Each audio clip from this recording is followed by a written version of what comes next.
Boa noite, meus irmãos. Tudo bem com vocês? Quero agradecer a vocês mais uma vez a participação aqui no Centro Espírita Casa de Tio Ormindo, rogando ao Mestre Jesus e aos seus espíritos consoladores que nos ilumine nessa exposição. E o tema nosso desta noite de hoje, ele é um tema muito interessante, porque é um questionamento que nós fazemos usualmente, mas precisamente neste nosso ano de 2020, por conta do tamanho dos acontecimentos que ocorreram e estão ocorrendo, essa pergunta ela se faz recorrente na consciência da maioria das pessoas, principalmente, meus irmãos, decorrido tanto tempo depois desse evento da pandemia pela qual ainda estamos atravessando.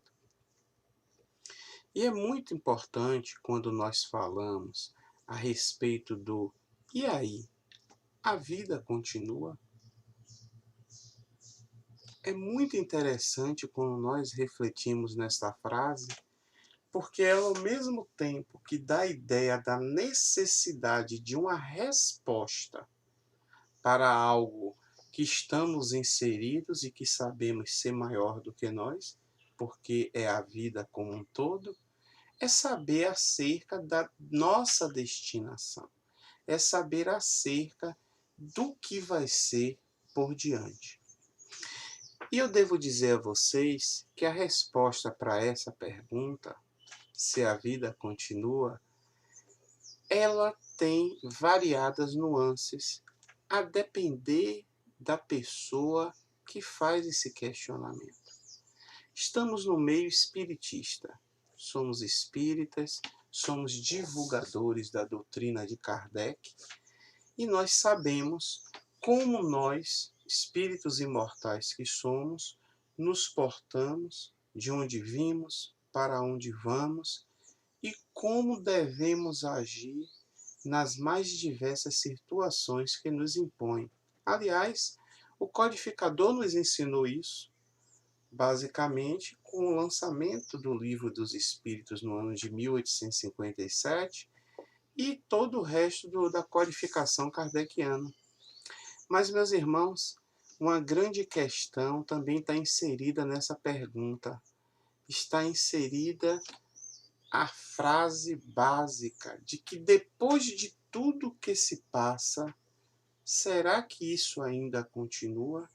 Será que esse sofrimento, essa aflição para uns, ela passa? Vale a pena continuar? E nós sabemos que sim, sempre vale a pena continuar. E nós vamos observar que esta pergunta, ela encerra uma frase em que dá-se a ideia para alguns do fim do mundo, do fim da existência, quando nós sabemos que nós temos vida eterna e vida com V maiúsculo. E aí a gente começa a entender de que para nós, e nós sabemos disso, o próprio Jesus, nos disse que traria para nós o Consolador prometido, o Paracleto, que é a doutrina espírita. E a gente vê de que ele mesmo nos disse que viria para nos explicar aquilo que naquela época não havia condição de ser entendido. O Espiritismo nos traz as esperanças e as consolações. A esperança na vida, a consolação acerca de nós, que somos os caídos e que necessitamos nos reerguer. A vida continua? Sim. Foi difícil? Sim. Mas vamos nos reerguer. Já estamos nos reerguendo.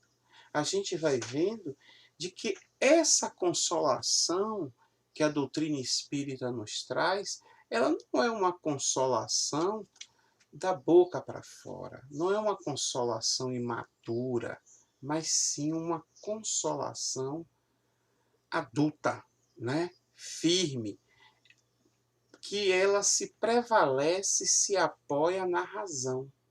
O Espiritismo, nós sabemos que nos permite e abriu as nossas mentes para a chamada fé raciocinada.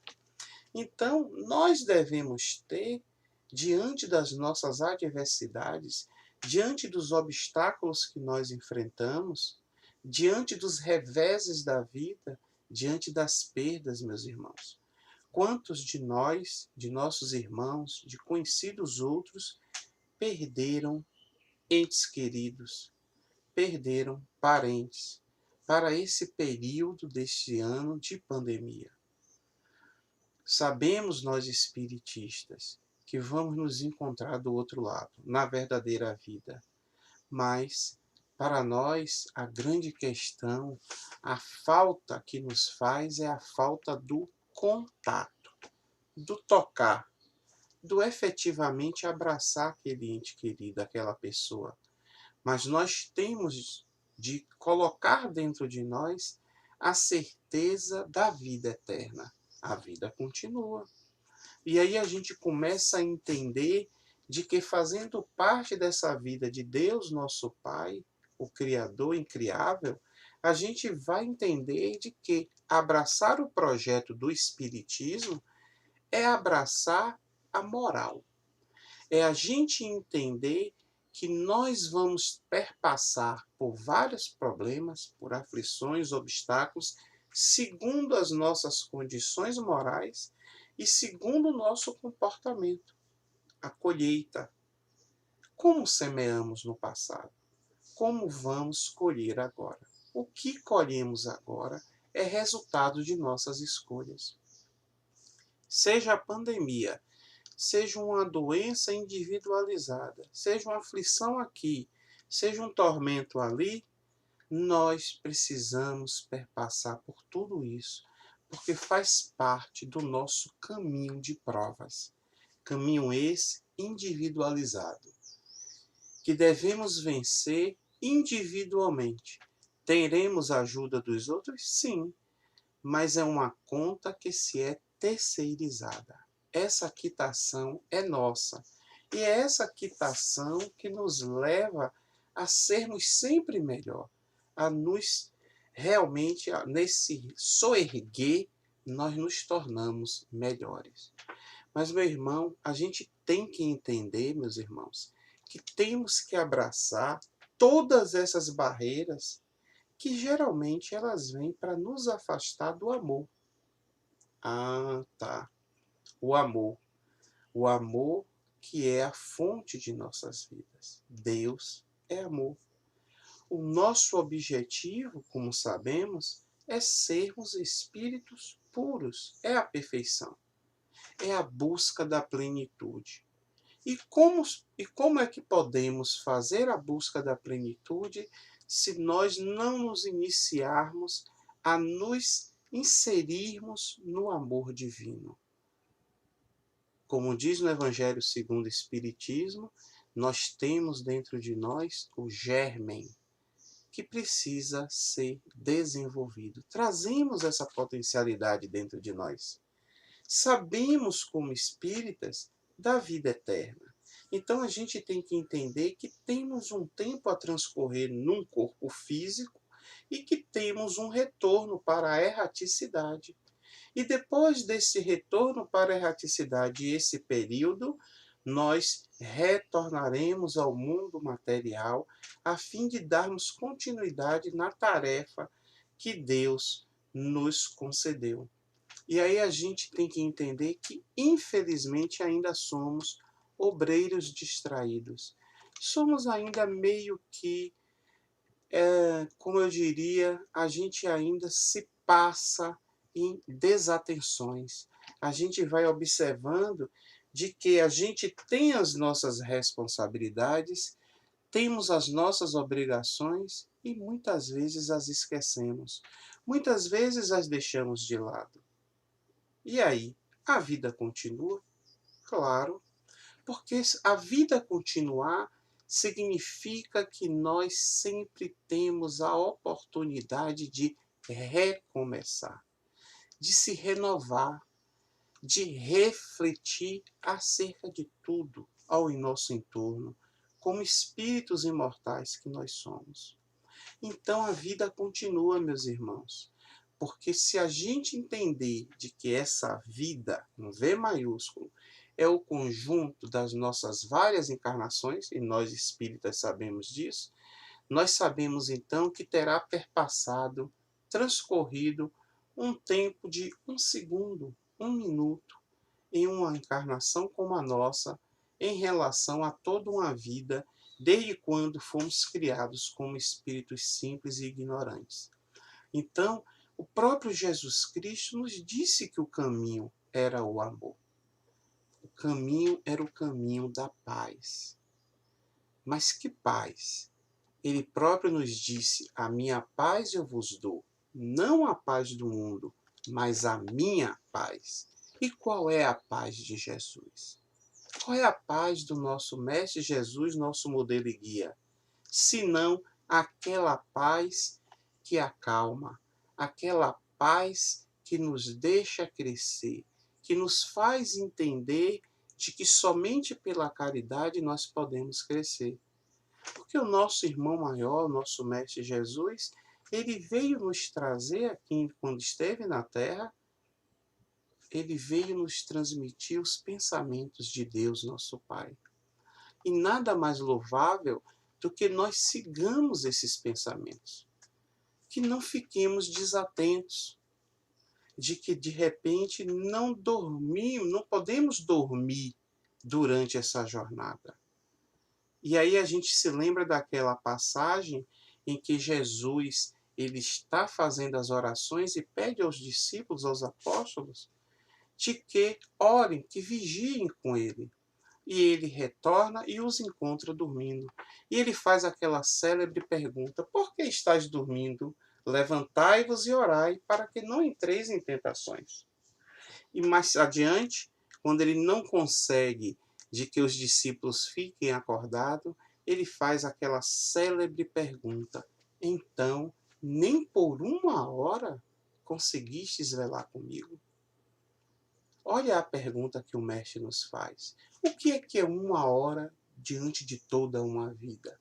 Para que nós não nos dediquemos a Ele, que nós não comunguemos junto a Ele para, como Ele estava no momento de antecedendo o seu decúbito final, a crucificação, de estar com Ele para comungar do sofrimento, da aflição. Então a gente precisa, meus irmãos, aprender a se despertar. Nós temos de nos despertar. Aliás, o despertar não é uma ideia de Jesus para cá. Bem antes do Mestre Jesus, os filósofos da antiguidade, eles já falavam no despertamento do ser humano. Já se dizia, principalmente nas religiões hindus, de que o despertar do ser humano era algo essencial para que ele conseguisse alcançar o caminho da dita salvação.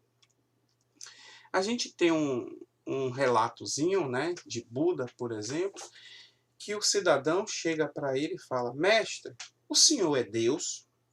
E Buda responde: não, não sou Deus.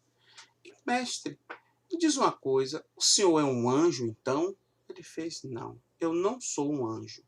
E aí ele fez: eu não sou um anjo, reafirmou. E o cidadão olhou para ele e fez: e por que tu és tão nobre? Por que tu és tão puro e tão fulgurante? E ele respondeu: é porque eu já estou desperto. É porque eu já me descobri. Eu já tenho consciência de quem eu sou. Então o despertar é isso. É a gente ter a noção de que estamos encarnados, inseridos em um mundo de provas e expiações, como sabemos, e que estamos aqui, para vencer, para passar por obstáculos e que temos todas as ferramentas para que possamos suplantá-los. Então, a doutrina espírita, ela nos revelando a persistência e a sobrevivência do espírito ao longo de toda uma vida, ela demonstra de que nós, através do nosso trabalho no bem, nos valores morais que vamos desenvolvendo ao longo das reencarnações, vamos despertando de maneira gradual e mais de uma maneira que nos permite assimilar, que é a verdadeira maneira. Não podemos aqui, meus irmãos, achar que esse despertamento que a doutrina nos propõe é algo efêmero. Não se perde. O espírito, ele não estagna. Ele estagna, mas ele não retrocede. A gente vai entendendo que ao longo do tempo nós vamos nas nossas aflições, nos nossos dissabores, mas que nós vamos satisfeitos, mas perseverantes. Aliás, essa frase é uma frase até de Emmanuel. Mas a veneranda Joana de Ângeles, ela nos diz uma coisa muito interessante, que ela diz que a insatisfação tem algo de útil. Ora, vejam vocês, a gente ficar insatisfeito nos gera algo de bom. Por quê? Porque é a motivação que nós temos, que muitas vezes somos preguiçosos, como diz Emmanuel em outra passagem, nós ficamos na ociosidade. E se algo não vier nos tocar para acordarmos, nós não conseguiremos dar o prosseguimento contínuo, constante na nossa caminhada. Nós precisamos sim, meus irmãos. A vida continua, mas nós precisamos passar por desilusões. O nosso querido Chico Xavier nos dizia, e tem uma frase muito linda e muito instigadora, que é o seguinte: a desilusão é a visita da verdade. Olha, observemos esta frase, porque quando nós, espíritos, nesta vida, né, nessas várias encarnações que nós temos, mas com muitas questões arraigadas na consciência, com muitas certezas, mas certezas que a nossa condição moral ainda não permitiu de vermos por cima e entender que, na verdade, não tem um alicerce. Quantas e quantas vezes nós dizemos, mas fulano, ele insiste no erro. Fulano é uma pessoa turrão. Está se vendo que não é isso e ele insiste. Precisamos, meus irmãos, que nós nos desiludimos. Quando a gente se desilude, a verdade chega, porque nos força a refletir, nos força a raciocinar. E por essa desilusão, abre-se a luz da verdade, do entendimento. Então, ao longo das nossas várias encarnações, nós temos várias insatisfações que são úteis. Nós vamos ter várias desilusões que também são úteis. A gente vai ver de que, para a vida continuar, nós devemos trazer dentro de nós essa alegria de viver. Ah, Wagner, mas cada um tem seu nível de aflição. Sabemos disso. Mas cada um também tem que desenvolver dentro de si essa certeza de que tudo passa. Essa certeza de que temos a esperança dentro de nós de que venceremos, que chegaremos à nossa plenitude. Aliás, isso lembra o apóstolo Paulo quando nos fala sobre a fé, a esperança e a caridade. E ele ainda cita, né, que das três a última é a mais importante. Mas o que seria de nós, humanos, sem fé, sem essa certeza, né, sem essa força que nos nasce dentro de nós para que consigamos ter energias para alcançar o nosso objetivo? O que seria de nós ter a fé, mas não ter a esperança de que vamos vencer, de que vamos suplantar mais uma etapa de vida? Precisamos sim, meus irmãos, como dizem os métodos da administração, das metas do ser humano, do mundo empresarial, precisamos ter força, ter foco e ter fé. A gente sabe exatamente o que a gente quer. Mas o que a gente quer, a gente tem que estar sempre fazendo a renovação desse querer, porque a tendência dele é se alterar continuamente à medida que a nossa condição moral vai se elevando.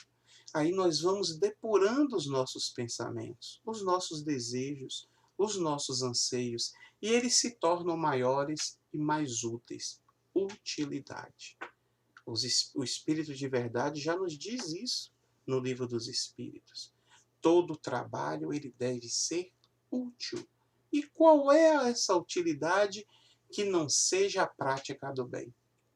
Então, essa alegria de viver é que nos permite, através da prática do bem, nós perpassarmos por tudo isso. A felicidade, como nós sabemos, ela não é deste mundo, é verdade. Mas nós podemos ter uma felicidade, ainda que relativa, mas que nos permite a viver bem, que nos permite nos melhorarmos sempre. Nós temos que entender que podemos viver no mundo, mas sem ser do mundo. Lembram dessa passagem? Então, o ser humano, a gente sabe que a destinação nossa é a felicidade, mas nós temos que também entender que para a gente alçar a felicidade, a gente tem que fazer essa nossa parte. E a valorização do bem, meus irmãos, é algo que é importante nesse momento. Nós precisamos nos livrar desse primarismo animal que ainda muitas vezes está em nós. Nós precisamos depurar as nossas mentes para as coisas boas, para a questão da prática do bem, do amor ao próximo, para a questão mesmo da prática do maior mandamento, o amar a Deus sobre todas as coisas e ao próximo como a si mesmo. Mas, Wagner, estamos num mundo de provas e expiações. Como é que a gente pode sentir alegria? Como é que a gente pode sentir alegria em que tudo parece conspirar ao contrário? Aí a gente tem que nos lastrear na oração. Nós temos que entender que como a felicidade ela é relativa, nós estamos passando o que necessitamos.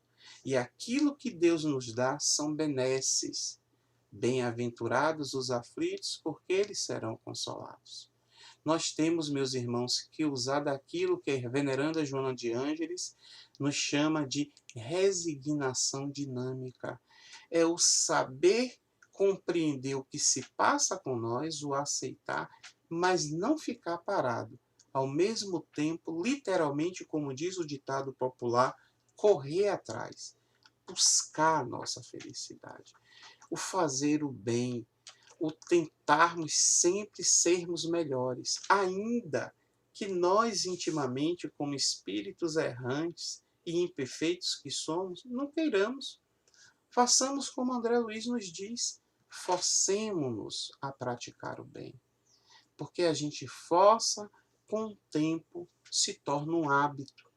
E forçando e continuando ainda mais nessa tarefa, isto vira algo espontâneo dentro de nós.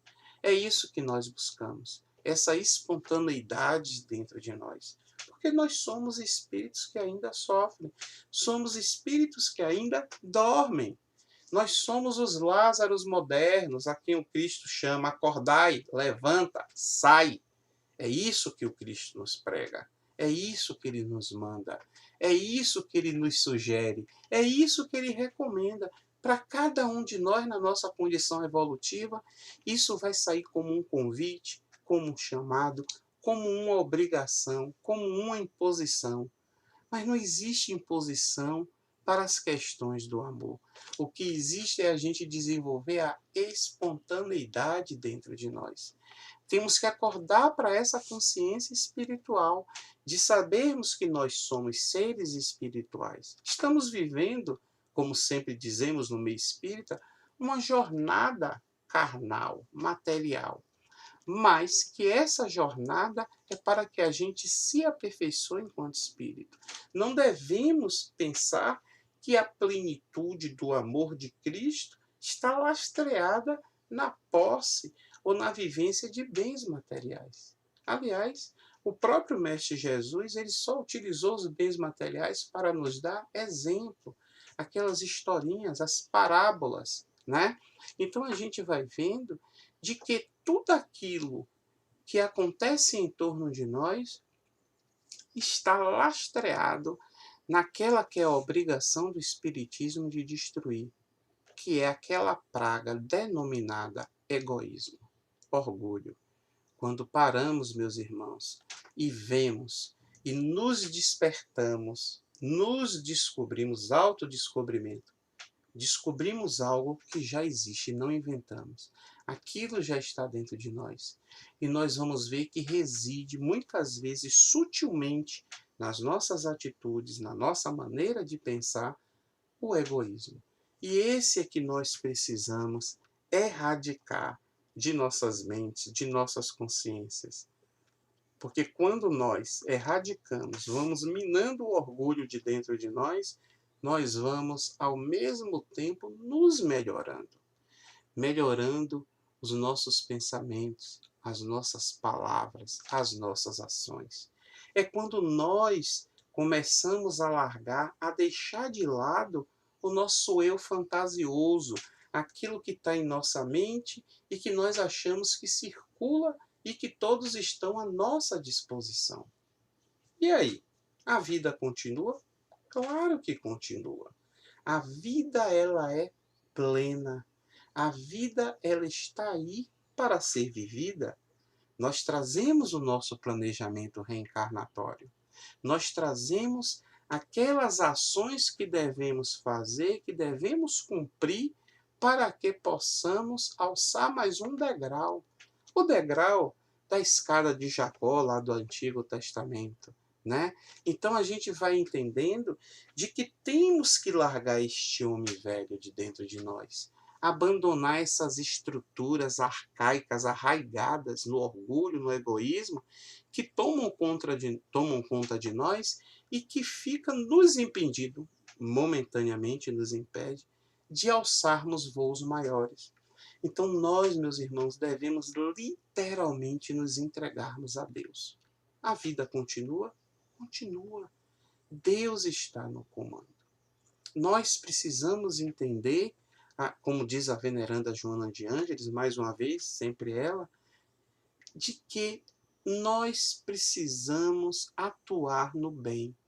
E nós, espiritistas, que já temos consciência da vida espiritual, que temos consciência da prática do bem, se a gente não faz no nosso dia a dia, junto a outras pessoas, nós estamos conspirando contra o bem. Temos que continuar com nossa vida. Temos que trabalhar mais. Mas também temos que ter a certeza de que este trabalho é para a nossa melhoria. É a busca da plenitude. E nós, meus irmãos, mais uma vez eu repito, é a questão de termos esta fé, esta íntima força que nos move.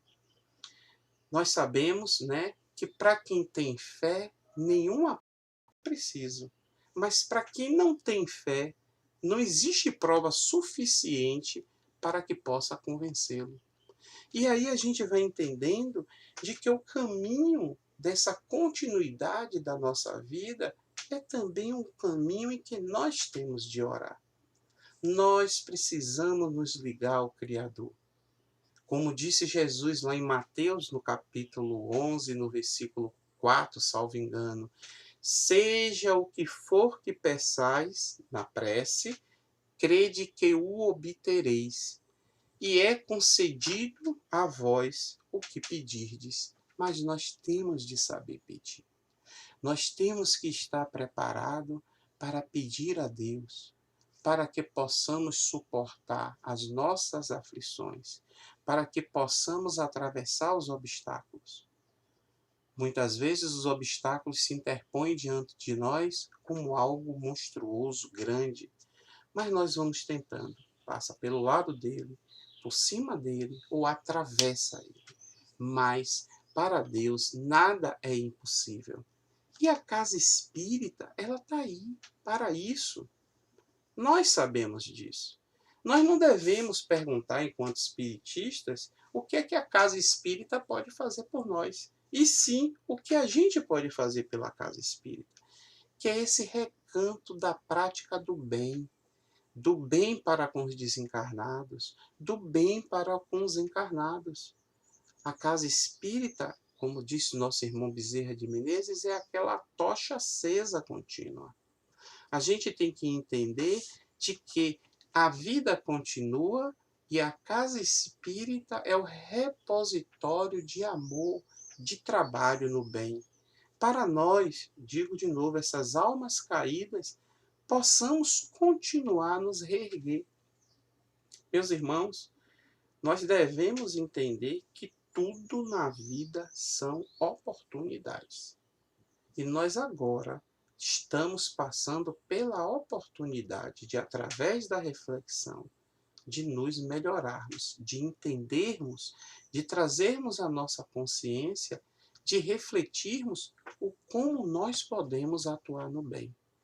Então, pensemos na oração, meditemos, façamos uma meditação, façamos uma atuação maior na nossa casa espírita.